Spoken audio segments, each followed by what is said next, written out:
પૂજ્ય Shri Ranchhoddasji charitable trust અને જલારામ સેવા ટ્રસ્ટના સંયુક્ત ઉપક્રમે શ્રી જલારામ મંદિર માંગરોળ ખાતે વિનામૂલ્યે નેત્રયજ્ઞ આંખના કેમ્પનું ભવ્ય આયોજન કરવામાં આવ્યું હતું.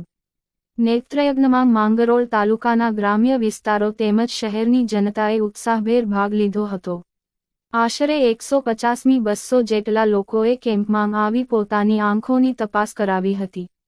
તપાસ દરમિયાન જે દર્દીઓને આંખના ઓપરેશનની જરૂરિયાત જણાઈ, તેમાંથી અંદાજે 50થી 60 જેટલા દર્દીઓને વધુ સારવાર અને ઓપરેશન અર્થે રાજકોટ ખાતે મોકલવામાં આવ્યા છે.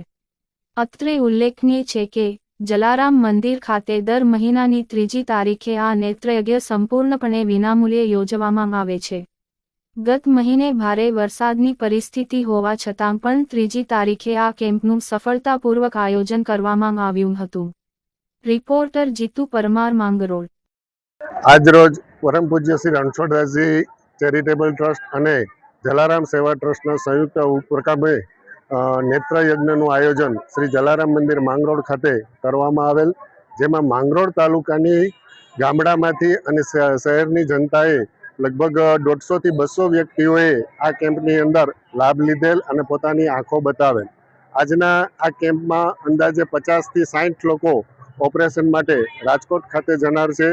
દર મહિનાની 3જી તારીખે આ નેત્રયજ્ઞ સંપૂર્ણપણે વિનામૂલ્યે આ જલારામ મંદિર ખાતે અચૂક યોજાય છે. ગત મહિનાની અંદર ચાલુ વરસાદની અંદર પણ આ કેમ્પનું આયોજન 3જી તારીખે કરેલું હતું.